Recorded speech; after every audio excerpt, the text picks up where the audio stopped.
कांग्रेस संसदीय दल की नेता सोनिया गांधी ने एक बार फिर बीजेपी पर देश और समाज को बांटने वाली राजनीति करने का इल्जाम लगाया। तो लगे हाथ यह भी दावा कर दिया कि फिलहाल देश का माहौल कांग्रेस के पक्ष में है और 4 राज्यों के चुनावी नतीजे देश की राजनीति को बदल देंगे। लोकसभा चुनाव में बेहतर प्रदर्शन से उत्साहित कांग्रेस ने 4 राज्यों के विधानसभा चुनाव की तैयारियां तेज कर दी। वायनाड में भूस्खलन के पीड़ितों के लिए मौन रखने के बाद कांग्रेस संसदीय दल की नेता सोनिया गांधी ने पार्टी सांसदों को संबोधित कर नए जोश का संचार कर दिया। बीजेपी पर समाज को बांटने का इल्जाम लगाते हुए सोनिया ने अपनी पार्टी की जीत की भी मुनादी कर दी। संसदीय दल की बैठक को संबोधित करते हुए सोनिया गांधी ने कहा, कुछ ही महीनों में 4 राज्यों महाराष्ट्र, हरियाणा, झारखंड और जम्मू कश्मीर में विधानसभा चुनाव होने हैं। माहौल हमारे पक्ष में है। लोकसभा चुनाव में मिले जनता के समर्थन और भावनाओं को हमें बरकरार रखना है।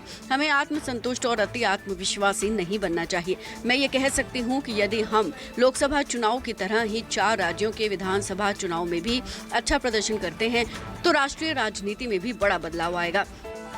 संसदीय दल की बैठक को संबोधित करते हुए सोनिया गांधी ने कहा कि बीजेपी ने जनादेश से कोई सबक नहीं लिया और वो अब भी बांटने वाली राजनीति में मशगूल है। सोनिया गांधी ने कहा, हमें लगा था कि मोदी सरकार लोकसभा चुनाव में लगे बड़े झटके से सबक लेगी, लेकिन इसके बजाय वो समुदायों को बांटने और डर फैलाने की अपनी नीति पर कायम है। कांवड़ यात्रा के रास्ते में दुकानदारों के नाम लिखने के यूपी उत्तराखंड सरकार के आदेश पर सौभाग्य से सुप्रीम कोर्ट ने सही समय पर हस्तक्षेप किया। ये केवल कुछ समय के लिए राहत हो सकती है। ब्यूरोक्रेसी को आरएसएस के कार्यक्रमों में जाने की परमिशन देने के लिए अचानक नियमों को बदला जा रहा है। आरएसएस खुद को एक सांस्कृतिक संगठन कहता है, लेकिन पूरी दुनिया जानती है कि ये भाजपा का राजनीतिक और वैचारिक आधार है। सोनिया गांधी ने बजट को लेकर भी सरकार पर निशाना साधा।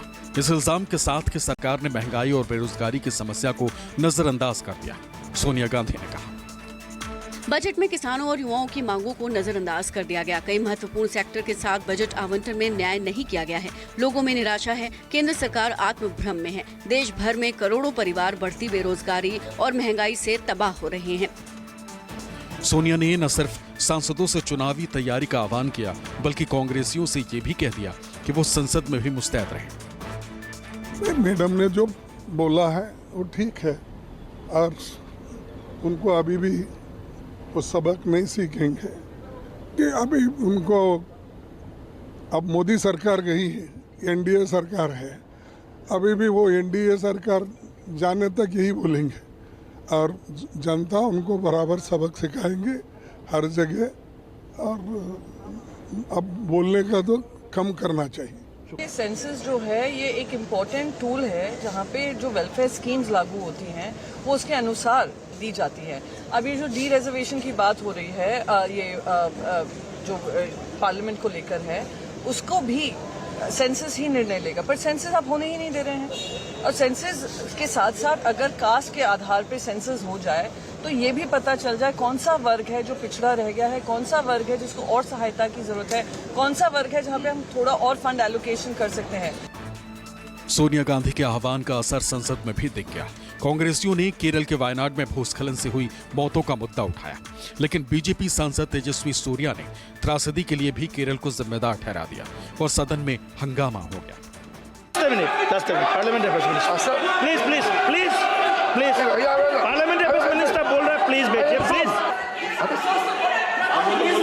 वेणुगोपाल जी,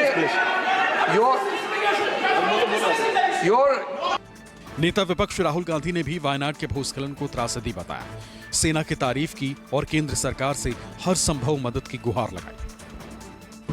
It is a huge tragedy in Wayanad and the military is doing a good job there.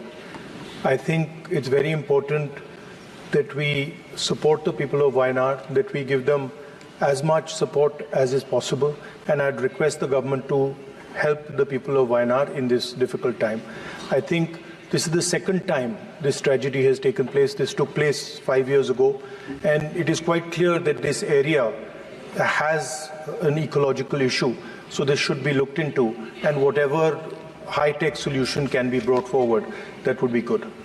हालांकि बीजेपी सांसद तेजस्वी सूर्या संसद में दिए गए अपने बयान पर बाहर भी कायम रहे, लेकिन कांग्रेस सांसद शशि थरूर ने इसे दुर्भाग्यपूर्ण बता दिया। पिछले 5 साल में देश में जितने भी लैंडस्लाइड्स हुए हैं उसमें 60% से ज्यादा लैंडस्लाइड सिर्फ केरला में हुए हैं।